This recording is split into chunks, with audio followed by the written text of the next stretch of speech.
Hi mga katimpig, yes, good afternoon.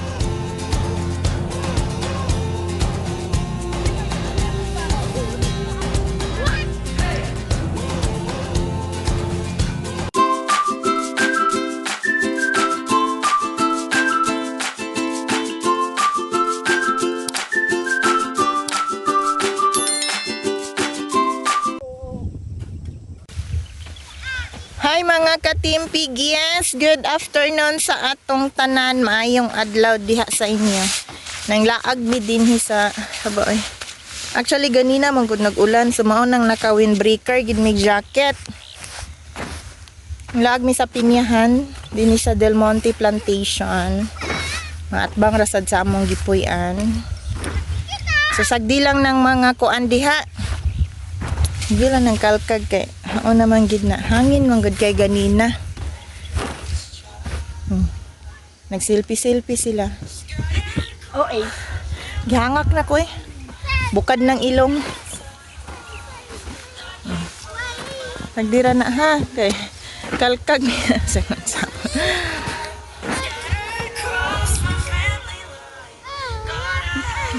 hangin. Ulod. Ito marag wati oh. Marag wati ang isa pod ka bata dito oh. Energetic kaayo.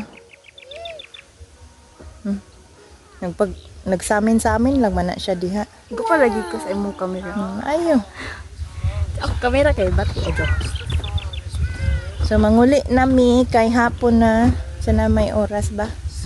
Ay, hapit naman dala size. 6 PM naman di ay. So, nakabutas jud mi. Lapo kaayo. Ay, excuse. So, niundang ng ulan, niundang ng hangin. So, nakabaktas-baktas na. Gaina na, nanilong pud mi atong nay silunganan. Sige, tumbi jud ng pinya dia makabayad jud tag mahal. Kada bapoy andito tiyo. So, sariling sikap lang ta dinhi kung mag content creator ta, ikaw mag video, ikaw mag edit. Manas la akong mga kaubanan oh. Kiat-kiat oh. Pinidaghan na lagi ng balay diha payag. Sayaw ko guys. Daghan naman di tag silingan di ay. Iya ba? Oh, silingan. Manglaag ta. Ang bata nga laagan oh. Oh. Ang bata gi kapoy. O kana syempre sayo pa man gud mi nanganha dinas ka Pinyahan, mana nag-video lang sa amin din ha kay matod pa nila mag-vlogger na daw sila. Kay iyawat na lang daw pag-abot sa panahon basin ra daw monetize sila. So mao ning Pinyahan, actually bago pa na siya gitanom sa Del Monte na siya. And then siguro mga 2 weeks if wala ko masayop gikan pagtanom jud ana. So gikan na sila nagland prep and then kana replant na pud nila. So inana kalapad ilang Pinyahan dinhi. Actually gamay lang na siyang inyong makita. Kay maora man po ning naa diri dool sa among gipuy-an. So inana na ilang style sa pagtanom nila per kuan jud na. So dili ka kabisado diyang dapita mawala ka sa dalan. Kay na magwayway mag-ex lang ng dalan din ha. So kinahanglan i-familiarize nimo kung moagi ka diha. Kung naa kay adtuan dihang dapita kay na di nakakabalik sa imong giagian ba di na jud ka kauli maglisod na jud ka.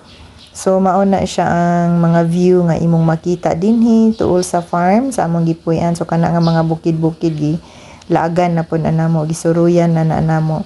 So ang mga bata syempre naglingaw-lingaw na sila lukso-lukso anang kanal nila din ha. So pasagdahan lang pud namo kay total okay raman pud then safe raman kay may na lang di ba makasuroy-suroy or ma-exercise nila ilahang mga kabukugan.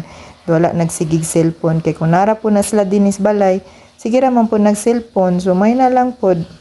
At the same time, nag-add to me dihang dapita, naglantaw-lantaw mi nga mingaw kaayo, syempre nindot ang palibot, daghan kahoy kanang hapsay gid gani. So maka-amaze kaayo ba nga gusto jud kag kalinaw diha ka magpuyo na creek nga gamay, na tubig. So nindot pud baya na dihang dapita, di na kay mi kaadto sa unahan kay sagbutan na manggod. So nay mga kahoy. So mao na siya na ay mga wild sunflower nga imuhang makita dinha. So na-enjoy gihapon ang mga bata nakadagan-dagan dihang dapita. Ang silang duha nalingaw, nasigig katawa bisan gipang kapoy, nanakit daw ilahang tiil pero na-enjoy sila tungod kay na-exercise nila ilahang mga locomotors. So mao na siya nag-adto mi dinha kay napud mi mga memories dihang dapita. Diha pud mi nanarbaho sa una ba. So mao na siya. Ug mao na ni na-enjoy na sila dihag dagan-dagan, kinataw-an na gukod-gukod, picture-picture, selfie-selfie. Kay mao lagi sa akong gikaingon ganina mag-vlogger na daw sila. So mao na busy na sila picture-picture din ha. So kana gapauli na mi nga medyo sakit na ang tiil kay taod-taod sad mi din ha nagbaktas-baktas kay actually luag banggod pud na layo-layo sa gid amo ang gibaktasan. So kadto lang mga ka-team, please subscribe.